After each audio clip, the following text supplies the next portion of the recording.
আসসালামু আলাইকুম দর্শক শ্রোতা। ঘূর্ণিঝড় রেমাল নিয়ে যা জানা গেল, দেখুন বিস্তারিত। বাংলাদেশ ও পশ্চিমবঙ্গের দিকে ঘূর্ণিঝড় রেমাল ধেয়ে আসছে বলে খবর প্রকাশ করেছে ভারতীয় গণমাধ্যম। দেশটির আবহাওয়া অফিস জানিয়েছে, চলতি মাসের শেষের দিকে উপকূলে আছড়ে পড়তে পারে ঘূর্ণিঝড়টি। প্রিয় দর্শক, আমার এই ভিডিওটি যদি আপনার ভালো লেগে থাকে তাহলে লাইক, কমেন্ট ও শেয়ার করতে ভুলবেন না। আর সবার আগে এমন সব গুরুত্বপূর্ণ ভিডিও পেতে চাইলে আমার চ্যানেলটি অবশ্যই সাবস্ক্রাইব করে বেল আইকনটি বাজিয়ে রাখুন। ধন্যবাদ। তবে বাংলাদেশের আবহাওয়া অফিস জানিয়েছে, এটি এখনও ঘনীভূত হয়নি। লঘুচাপ সৃষ্টির পর এর গতিপথ সম্পর্কে জানা যাবে।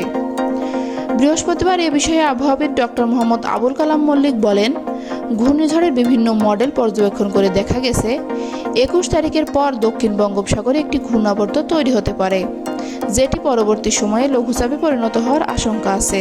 তিনি বলেন, ঘূর্ণিঝড় হলে কোথায় আঘাত হানতে পারে তা এখনই বলা যাচ্ছে না। এটির গতি প্রকৃতি এখন স্পষ্ট নয়। লঘুচাপ সৃষ্টির পর বলা যাবে।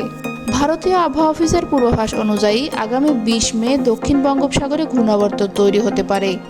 এটি সোজা উত্তর দিকে শক্তি বৃদ্ধি করবে। 24 মে এটি ঘূর্ণিঝড়ে রূপ নিতে পারে। 25 মে সন্ধ্যার পর ঘূর্ণিঝড়টি পশ্চিমবঙ্গ বা বাংলাদেশের দিকে এগিয়ে আসতে পারে। তবে আবুল কালাম মল্লিক বলেন, এখনও লঘুচাপ সৃষ্টি হয়নি, তাই আগে থেকেই এটির গতি প্রকৃতি বলা ঠিক হবে না।